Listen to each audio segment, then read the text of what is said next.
Vamos ficar sabendo o que vai acontecer no capítulo desta quinta-feira, 27 de abril da novela O Rei do Gado. Mas antes eu peço que você se inscreva no canal, ative o sininho para receber as notificações e deixe o seu like. Judite diz para Tavinho que ela quer falar uma coisa que ela andou pensando. Ele manda ela falar o que ela andou pensando. Se eu não estou enganada, no dia em que mataram o Dr. Fausto, era impossível a Rafaela estar junto com Marcos Mezenga quando ele fez aquilo. Otávio pergunta por que é impossível. Judite diz que naquele dia a Rafaela saiu cedo de casa com o seu Jeremias. Eles foram lá para os armazéns e só voltaram na hora do almoço. Otávio pergunta se os dois ficaram juntos o tempo todo. É o que eu estou lhe dizendo. Otávio diz que então a Rafaela deve estar mentindo. Então ela inventou essa história toda. Judite diz que Rafaela também deve ter inventado a história de que a Marieta deu a arma para o Bruno Mezenga atirar em Jeremias. Otávio diz que a Rafaela acabou conseguindo fazer a Marieta ir embora de lá. Era só isso que ela estava querendo, não é mesmo? Com toda certeza, Judite. Quando teu tio voltar da Itália, a gente vai tirar tudo isso a limpo. Otávio diz que tem uma coisa aí. Se essa história foi toda inventada, se não foi o Bruno Mezenga quem deu o tiro no tio, quem foi? Judite diz, quem foi? Eu tenho até medo de pensar nisso. Otávio diz que só pode ter sido a Rafaela. Judite concorda e diz que foi a Rafaela. Otávio diz, meu Deus. Valdir diz que sem a presença da Marieta Berginazzi ele não vai poder fazer nada contra o Bruno e o Marcos Mezenga. Vai ser a palavra deles contra a da Rafaela. Eu não tenho nenhuma prova contra os dois e para piorar até o seu Jeremias tirou a acusação de que viu o Bruno Mezenga no cafezal. Enquanto isso, Marcos está tendo uma conversa com a Lia e diz que a raça dos Berginazzi não presta. O pai deles tem razão, maldito seja todos os Berginazzi desse mundo. Lia diz menos a Luana, né? Aquela Berginazzi o papai adora. Marcos diz que a Luana também tem sangue dos Berginazzi na veia. Senão ela não teria feito o que ela fez com o pai deles. Deixou o papai sozinho. Mas vem cá, Marcos, se a Luana não aparecer, não vai conseguir provar nada contra o papai, vão? Marcos diz que não vão conseguir provar nada contra Bruno, porque ele tem um álibi perfeito para isso. Ele não estava em Guaxupé no dia do crime, ele pode provar isso. Lia pergunta, e você? Marcos diz que o caso dele é um pouco mais complicado, porque a maldita da Rafaela não só fala que viu ele atirar no Fausto, como também fala que ajudou ele. Quer dizer que ela se incriminou para me incriminar. Você acredita que ela fez isso? Lia diz que é por isso que ela está preocupada. O pior é que todo mundo sabe que eu andava por ali rondando a casa do tio maledito e que eu pulava a janela daquela safada. Isso te complica, né, Marcos? Marcos diz que complica e ele já está complicado até o pescoço.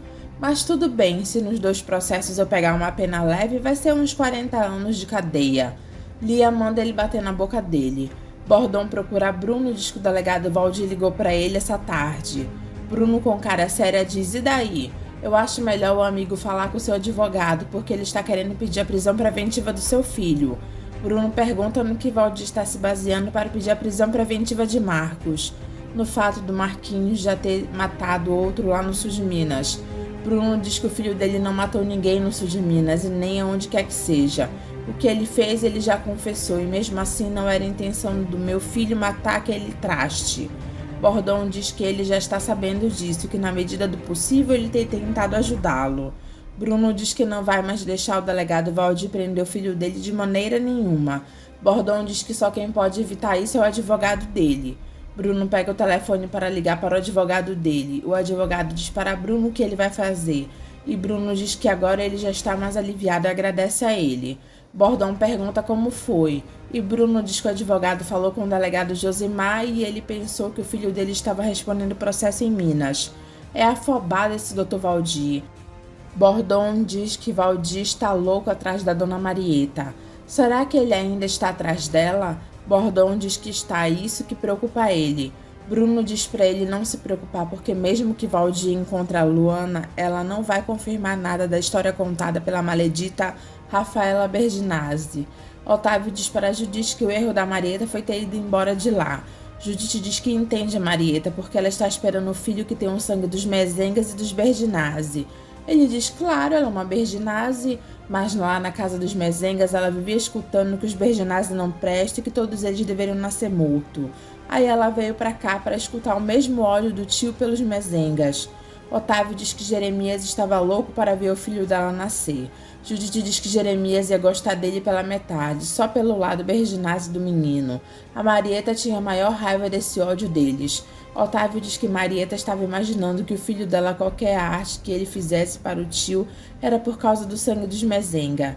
Judite diz, mas é claro, Berginazzi ele só ia ser quando estivesse se comportando direitinho. Otávio diz que Marieta foi longe no raciocínio dela, né? Judite diz que ela pode dizer que a Marieta só é um pouco chucra, mas burra ela não é não. Otávio diz que a Marieta foi ter o filho dela longe desse ódio. Ela diz, pois não foi? Agora eu fico pensando, onde é que ela vai parir a pobre dessa criança? Otávio diz que ele só quer ver como que Jeremias vai receber o filho da Rafaela. Judite diz que isso ela também quer ver. Luana continua trabalhando no corte de cana.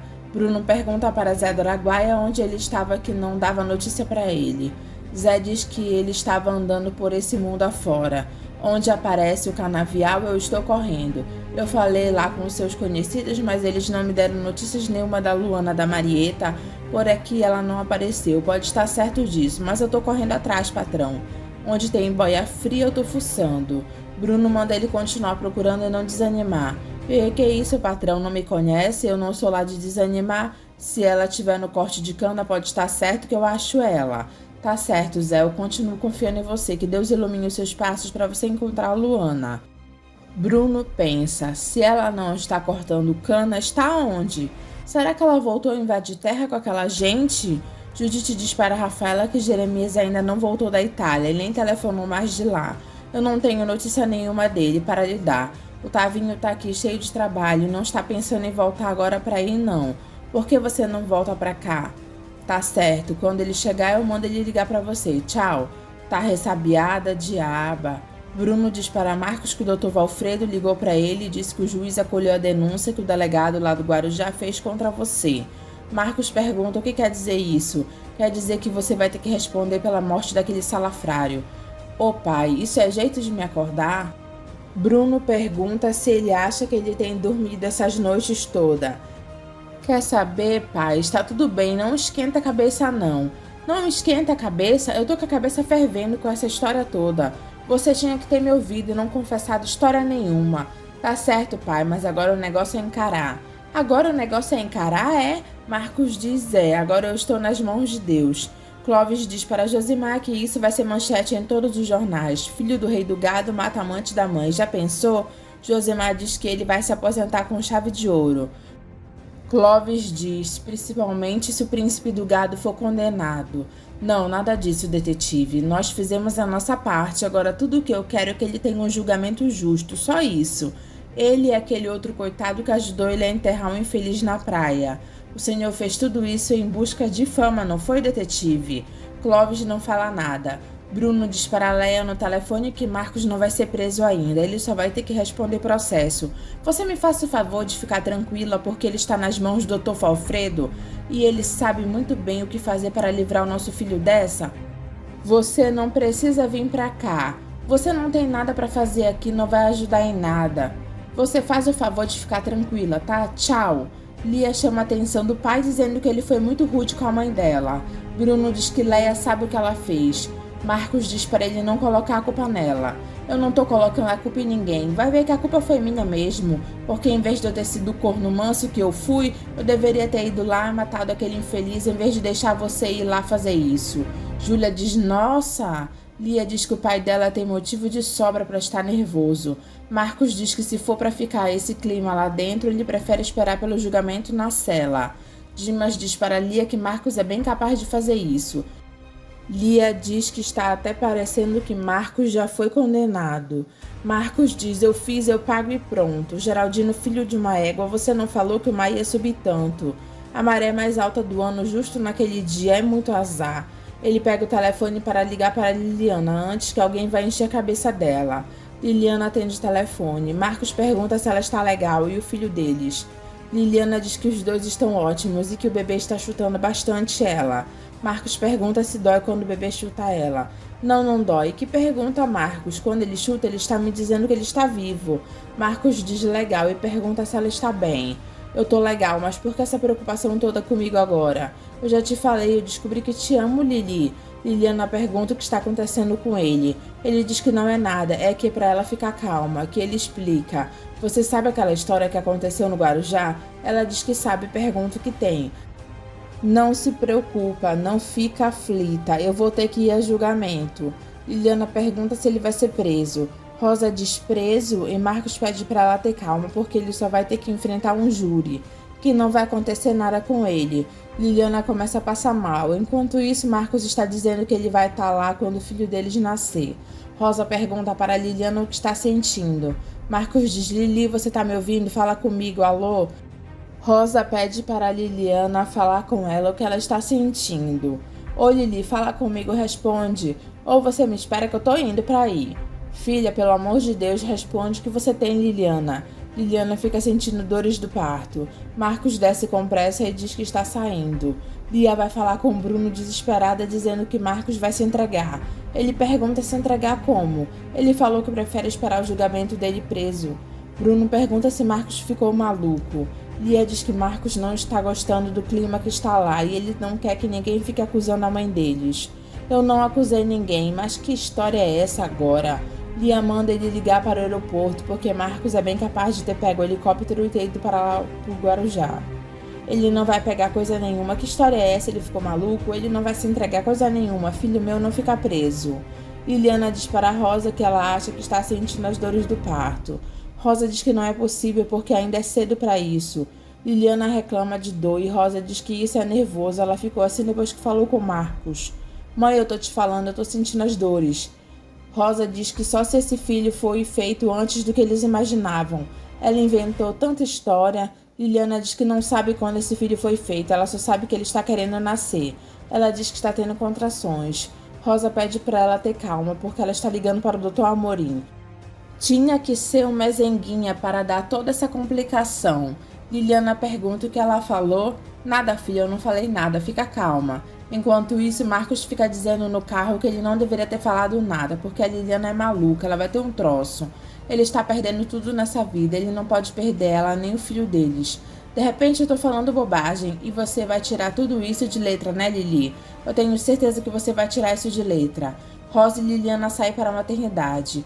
Bruno diz que o helicóptero o Marcos não pegou e que ele não iria de carro para o Guarujá para ser preso, porque ele não seria tão maluco. Ah, pai, vai ver que ele seria. Ele saiu daqui tão descontrolado. Bruno diz que Marcos deve ter se perguntado onde ele deixaria o carro dele estacionado enquanto ele estaria atrás das grades. Lia lembra o pai que eles têm um apartamento no Guarujá. Bruno diz, ai meu Deus, eu sempre esqueço daquele bendito apartamento. Dimas coloca mais lenha na fogueira dizendo que Marcos saiu de lá já sabendo onde ele ia deixar o carro dele. Meu Deus do céu, por que ele fez isso só para me deixar maluco? Isso é culpa da sua mãe que me liga pra cá uma hora dessas só para encher o saco? Lia manda ele parar com isso. Bruno diz para Lia que se acontecer alguma coisa com Marcos por essas estradas, ele não vai perdoar a mãe dela nunca. E o senhor alguma vez a perdoou? Bruno fica calado. O policial diz para Josimar que eles não encontraram Geraldino nem a mulher com o filho dele. Clóvis diz para Josimar que ele é bom demais para ser delegado. Manda prender o filho do rei do gado enquanto ainda é tempo. Josimar concorda com Clóvis.